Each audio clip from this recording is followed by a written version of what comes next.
राजस्थान की प्रसिद्ध कथावाचक साध्वी प्रेम बाईसा के निधन के बाद जोधपुर में हालात तनावपूर्ण बने हुए हैं। बुधवार रात उनकी मौत की सूचना सामने आते ही अस्पताल परिसर में सैकड़ों की संख्या में श्रद्धालु और भक्त जमा हो गए। पोस्टमार्टम के दौरान माहौल काफी संवेदनशील रहा। इस दौरान कई भक्तों ने साध्वी की मौत को लेकर उनके पिता और आश्रम प्रबंधन पर सवाल खड़े किए। वहीं साध्वी के पिता ने उनकी मौत का कारण गलत इंजेक्शन लगाए जाने का आरोप लगाया है। पोस्टमार्टम की प्रक्रिया पूरी होने के बाद साध्वी प्रेम बाईसा की पार्थिव देह को बोरानाडा स्थित उनके आश्रम ले जाया गया।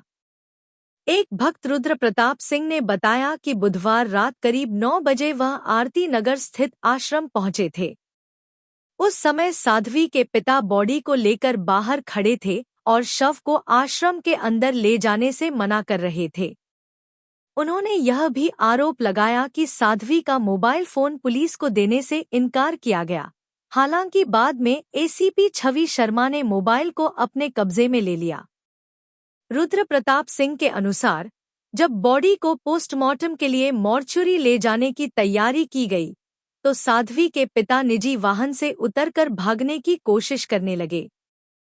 स्थिति को संभालते हुए एसीपी छवि शर्मा ने मौके पर पहुंचकर समझाइश की और स्वयं उस निजी वाहन में बैठकर बॉडी को एमजीएच मॉर्चुरी तक पहुंचाया। फिलहाल पुलिस पूरे मामले की जांच कर रही है और मौत के कारणों को लेकर सभी पहलुओं की गंभीरता से पड़ताल की जा रही है। हम 9:15 बजे जब पोस्ट देखी हमने, तब हम वहाँ पहुँचे। पहुँचने के बाद हमने देखा कि वहाँ पे साध्वी जी के जो पिताजी हैं, साध्वी जी का पार्थिव देह लेके गाड़ी के अंदर ही बैठे थे। तब हमने बोला इनकी बॉडी यहाँ क्यों रखी हुई है, घर के अंदर लो, आप गाड़ी में क्यों बैठे। तब उन्होंने मना किया। फिर हमने प्रशासन को बोला कि आप इनका पोस्टमार्टम करो, तो उन्होंने पोस्टमार्टम का भी विरोध किया। फिर प्रशासन ने पूछा क्या हुआ, तब उनके अलग अलग तरीके से बयान देना। कभी बोल रहे 30 सेकंड से इनकी डेथ हो गई, कभी बोल रहे 5 सेकंड में हुई, कभी बोल रहे। फिर पोस्ट के बारे में पूछा, पोस्ट आपने की, तो उस पोस्ट की इन्होंने पुष्टि की। जब मैं हॉस्पिटल लेके गया और प्रेक्षा हॉस्पिटल में मेरी बेटी ने बोला कि मेरे साथ पिताजी अन्याय हुआ है, तो मुझे न्याय दिलाना। तो कौन सा अन्याय हुआ? जब आप बोल रहे हो 30 सेकंड में डेथ हो गई, तो आरती नगर से प्रेक्षा हॉस्पिटल पहुंचने में समय लगता है कम से कम 18 से 20 मिनट, 25 मिनट। आप जल्दी गए होंगे, 18 मिनट में पहुंच गए होंगे। फिर जब आप बोल रहे हो 30 सेकंड डेथ हो गई, तो आपको हॉस्पिटल में किसने बयान दिया, किसने न्याय की उम्मीद की? साध्वी जी उस टाइम उनकी डेथ नहीं हुई, तो ये आप झूठ बोल रहे हो। अलग अलग तरीके के बयान देना, घर से सीसीटीवी का गायब होना, पिछले कुछ महीनों पहले वीडियो वायरल होना, और अलग अलग जो ये तथ्य सामने आ रहे हैं। साध्वी जी का एकदम स्वस्थ होना, 2 दिन पहले अजमेर से अपनी जो कथा का प्रोग्राम था वो समापन करके राजी खुशी घर आना। इनको ऐसी कोई बड़ी बीमारी भी नहीं थी, एकदम उनके स्वस्थ चलते हुए इस तरीके से डेथ होना।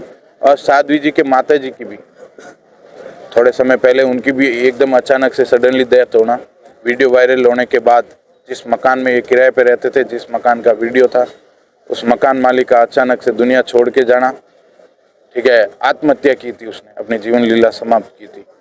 तो ये सारे कृत्य, सीसीटीवी हटना, अलग अलग समय बताना, ठीक है, और बापची का उधर पुलिस प्रशासन को रोकना। जब पार्थिव देह लेके इधर आ रहे थे, पुलिस वाली गाड़ी से उतर के भागने की इन्होंने जो कोशिश की वो, और उस टाइम हमें रोका कि आप कौन होते हो बोलने वाले।